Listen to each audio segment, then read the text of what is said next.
Muy buenos días, aprendices. El día de hoy, la lectura de hoy es actuadores neumáticos y tipos de sensores. Vamos a ver lo que son, qué es un actuador, qué tipos de actuadores se manejan y qué es un sensor y qué tipo de sensores hay. La actividad que se va a manejar van a ser lo mismo. Seguimos con las preguntas del foro. Para la próxima semana, el lunes, vamos a ver válvulas y les explico cómo descargan el software para empezar a hacer la simulación de los circuitos neumáticos. ¿Listo? Entonces, y el viernes tenemos videoconferencia donde les explicaré las dudas para aclarar dudas que tengamos sobre este tema. Entonces, como les venía diciendo, la agenda, vamos a ver la introducción, tipos de actuadores y tipos de sensores. Es un actuador, muchachos. Un actuador lo que me hace es que convierte la energía de aire comprimido en un trabajo mecánico. O sea, que le entra aire y ese aire me va a convertir en un movimiento longitudinal, movimiento rotacional. O sea, a través del actuador es que hace esa conversión de energía en aire a trabajo mecánico. Los actuadores más representativos en la neumática son los cilindros neumáticos y dependen de su forma constructiva, de su tipo de movimiento, de su tipo de función. ¿Listo? Y dentro de ellos existen dos tipos fundamentales de actuadores neumáticos, de los cuales se derivan otras construcciones especiales, que son el cilindro de simple efecto y el cilindro de doble efecto. Bueno, ahí como pueden ver en la imagen, ese es un cilindro de doble efecto que usa la empresa Festo. Recordemos que la neumática se aplica en muchos sectores de la industria. Entonces, esos cilindros es lo que ustedes más van a ver.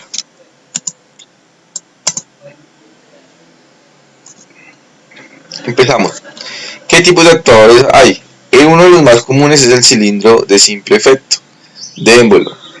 Las partes de ese cilindro están representadas por el sello del émbolo, la junta del vástago, el vástago, ¿cierto? El rascador, el casquillo guía, el tubo y el émbolo. El émbolo es el que se mueve, es la parte robusta de todo el cilindro, la parte es como un eje que tiene por dentro. Y este es el vástago. Bueno, estas son las partes de un cilindro, de un cilindro. ¿Listo? El vástago puede estar replegado o extendido inicialmente. Tiene un resorte de recuperación de posición, por eso se llama de simple efecto. ¿Por qué? Porque el aire comprimido entra por acá, ¿cierto? O como se ve acá en esta imagen, por acá, y cuando comprime el resorte, ¿cierto?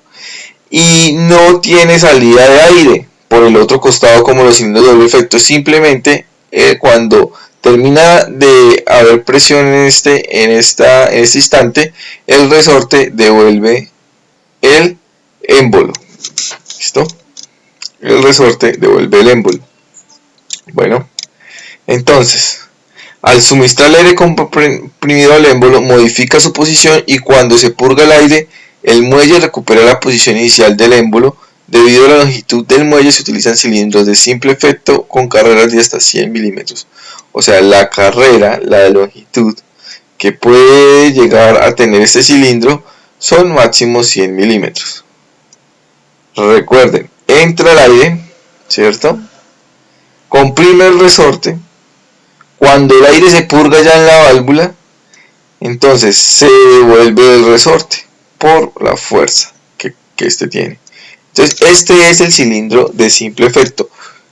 ¿Cómo ustedes lo pueden, en la parte práctica, cómo lo pueden ver, cómo lo pueden llegar a observar? Es porque solamente tiene una entrada de aire. Entonces, por ejemplo, si ven que acá el cilindro de simple efecto solamente tiene una sola entrada de aire. Bueno. Tenemos el cilindro de simple efecto de membrana. Tiene el mismo funcionamiento, pero tiene una membrana como se ve aquí. ¿Listo? Una membrana de goma que desempeña las funciones del émbolo. Entonces, cuando el aire entra, como ustedes ven acá, sale la membrana, y cuando la membrana, cuando se purga el aire, se devuelve la membrana, como se ve aquí en esta fotografía. Entra la membrana, y este es el cilindro de simple efecto de membrana. Este tipo de cilindros solo se pueden efectuar carreras muy cortas. Como ustedes ven, la membrana sale y entra con muy pequeña carrera, por lo que se emplean para remachar, estampar y sobre todo para sujetar piezas. El cilindro de simple efecto de membrana arrollante. La membrana tiene forma de vaso. Cuando se introduce el aire comprimido, la membrana se desarrolla en la pared interna del cilindro, presenta muy poco rozamiento y son muy estancos. Su carrera es muy corta, o sea, la carrera es muy corta. Entra el aire por acá, como se ve, saca la membrana, ¿cierto? Saca el cilindro y la membrana se devuelve por el resorte. Aquí cómo están. El resorte aquí está totalmente en su estado natural, y aquí está comprimido. Tenemos los cilindros de doble efecto. Aquí estos cilindros reciben aire comprimido por una cámara purgándose al lado contrario, con lo que el vástago cambia de posición cuando el aire cambia de dirección y se intercambian las cámaras de llenado y de evacuación. Del vástago recupera la posición primitiva. ¿Qué significa esto? Como se ve en esta imagen, tiene dos entradas de aire. Cuando yo quiero que el vástago salga, ¿qué hago? Pues le entro aire por acá, ¿cierto? Y este aire por acá se va a purgar en la válvula, entonces el vástago sale. Y cuando yo quiero que el vástago entre, pues le introduzco aire por acá y el vástago entra. Eso es un cilindro de doble efecto. La fuerza del émbolo es mayor en el avance que en el retroceso, debido a la mayor selección sobre que el aire pueda hacer presión. ¿Qué significa esto? Que yo, como aquí tengo más área, pues la presión es mayor. Aquí tengo menos área, la presión es menor. Eso es lo que me está indicando eso. O sea que cuando sale el émbolo, sale con mayor fuerza. Estos cilindros pueden desarrollar trabajo en las dos direcciones y además pueden presentar carreras significativamente mayores a las de los cilindros de simple efecto. Seguimos. Esto es un ejemplo claro de un cilindro de doble efecto que tiene dos entradas de aire. ¿Listo? Este es un cilindro tipo circular. Tenemos el cilindro giratorio. Con este tipo de cilindros se puede obtener movimientos de hasta 300 grados. Tienen poca capacidad para desarrollar trabajo, son muy pocos empleados debido a que presentan poca estanqueidad. Este otro tipo de cilindro de los vástagos está diseñado como cremallera, que engrana con una rueda adaptada, así que consigue desarrollar más trabajo. Este tipo de cilindros son utilizados para doblado de tubos, accionamientos de compuertas y volteo de piezas. Estamos hablando, este es el cilindro para movimiento circular. Los que habíamos visto anteriormente son para movimientos rectilíneos de hasta 100 metros, en el caso del simple efecto. Este es de movimiento circular, donde el aire entra por acá, por la parte azul, y va girando nuestro émbolo. Y estos son el tipo de adaptadores de movimiento circular. Aquí vemos, este eje es el que me genera el movimiento. Tenemos el cilindro telescópico, que está formado por los dos tubos cilíndricos y vástago del émbolo. En el avance sale el primer émbolo exterior, siguiendo desde dentro hacia afuera los siguientes vástagos. La fuerza a desarrollar está determinada por la superficie del émbolo menor. ¿Por qué? Porque este émbolo menor es la presión máxima que se está haciendo acá. Aquí es la presión máxima, fuerza sobre área. La fuerza a desarrollar está determinada por la superficie del émbolo menor. Son empleados donde se necesitan importantes longitudes de elevación como una base cilíndrica de reducidas dimensiones. Por ejemplo, en plataformas elevadoras presentan problemas de pandeo. Por eso en esas plataformas hay que usar cilindros pero hidráulicos. Ese es un cilindro como un telescopio. Es un cilindro como un telescopio que va saliendo parte por parte. Por eso se le llama cilindro telescopio. Aquí lo ven en esta imagen. Se ve que cada émbolo va saliendo. Cada parte va saliendo dependiendo de qué tanta presión yo vaya sacando. Es para tener distancias. ¿Listo? Entonces esos son los actuadores. Muchachos, son los actuadores neumáticos. Son prácticamente cilindros que hacen movimientos lineales o circulares y que son de simple efecto, de doble efecto. También tenemos cilindros con doble émbolo, o sea, con salida de vástago por los dos lados, por acá y por acá, ¿cierto? Esos también los tenemos. Son usados en las máquinas de las máquinas de maquinaria pesada. Ahí podemos ver de doble vástago. Son cilindros de doble vástago, pero pues esos son los principales. Ahora vamos a ver los tipos de sensores. Entonces, antes de explicar qué tipos de sensores existen, es bueno que yo les explique qué consiste un sensor. ¿Qué es un sensor? Como hablábamos en neumática, el actuador es el que me convierte la fuerza del aire en trabajo mecánico. Los sensores es un dispositivo que tiene la capacidad de captar diferentes estímulos del exterior y transformarlos mediante un transductor energía eléctrica. Ahora, ¿qué significa esto? Que todos los estímulos, que todas las medidas del exterior, como peso, temperatura, humedad, las podemos transformarlas mediante este transductor, que es un sensor, en energía eléctrica. ¿Para qué? Para poder tomar señales y mediciones de esos estímulos del exterior. ¿Listo? Es decir, transforma información o energía procedente del exterior en un impulso eléctrico. Eso es un sensor. Transforma información o energía procedente del exterior en un impulso eléctrico. Un ejemplo, sus motos. Ustedes van en sus motos, ¿cierto? Y les va diciendo la velocidad.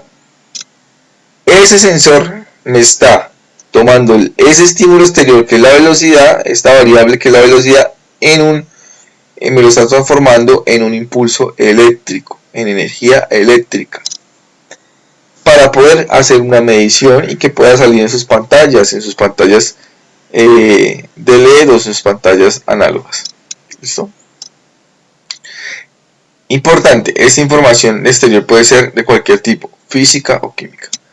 Posteriormente, dichos impulsos se analizan, se procesan y se transforman con la finalidad de generar una determinada respuesta. Podemos encontrar diferentes tipos de sensores, como veremos a continuación. Un ejemplo de esto, ¿qué aquí me quiere decir estas últimas frases?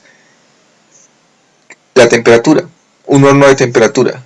El sensor me mide cuánto es la temperatura dentro de mi horno, y con esa información, si mi horno tiene un control, puede automáticamente colocar la temperatura al nivel que yo lo quiero desear. Entonces, para eso me sirven los sensores, para analizar esa temperatura, para analizar esos estímulos del exterior, esas variables, y poder tomar medidas o tomar decisiones. Entonces, tenemos los primeros tipos de sensores, ¿listo? Que son los sensores de luz.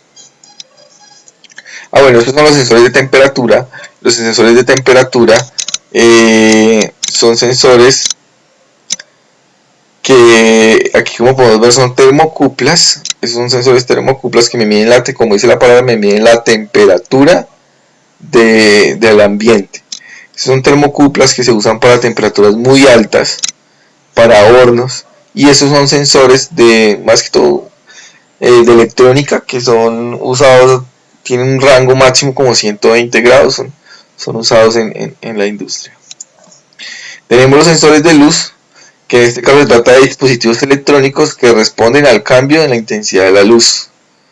Es decir, permiten determinar la presencia de luz. Así, este tipo de sensores detectan la luz visible y además responden en función de intensidad. Por ejemplo, cuando ustedes entran a un baño, es un sensor de luz, ¿listo? Es una celda fotoeléctrica que transforma esa energía lumínica en energía eléctrica. Entonces me detecta la luminosidad y me transforma, si hay luminosidad o no hay luminosidad, me transforma en una señal eléctrica que, como ustedes saben y como la práctica que hicieron en el laboratorio de electricidad, me apagaba o me encendía un bombillo.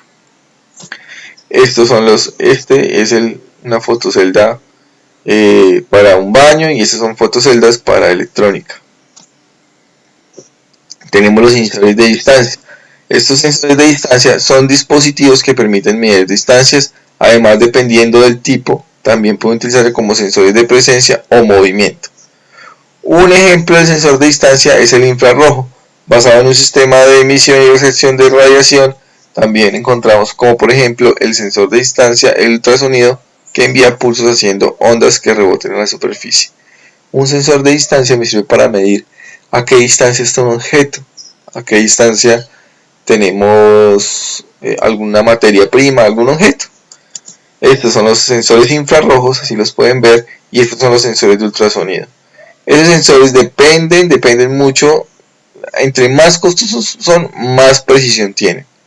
Bueno, y tienen también alcance, un alcance determinado. Sensores de proximidad, esos son los sensores que tienen los carros. Son los tipos de sensores. Los de proximidad consisten en transductores que detectan la presencia de objetos sin necesidad de un contacto. En algunos casos también se pueden configurar para que midan la distancia. O sea, estos sensores, como lo de los carros, me detectan qué tan lejos y qué tan cerca estoy de un objeto. Pero los sensores de distancia me miden la distancia. Estos simplemente me dan una señal de una proximidad. ¿Listo? Lo mismo, los sensores de posición nos permiten determinar, o sea, son muy parecidos los de proximidad y de posición con los de distancia, pero tienen una función diferente. Los de distancia me miden la longitud, y los de proximidad simplemente me dan una señal de qué tan cerca o qué tan lejos estoy de un objeto. Como por ejemplo les decía, los carros. Los carros, cuando empiezan a pitar pi, es cuando están acercándose a un objeto. Y estos son los mismos sensores que poseen los carros. Ustedes ven ahí en el bumper del carro, en la parte de atrás, ustedes ven que tienen como una salida, y es este sensor. Ese sensor se utiliza mucho en la industria para muchas aplicaciones. Tenemos también los sensores de color, que convierten la luz en frecuencia a fin de poder detectar los colores de determinados objetos a partir de su radiación reflejada. Lo que hacen es comparar estas radiaciones con los valores de referencia guardados.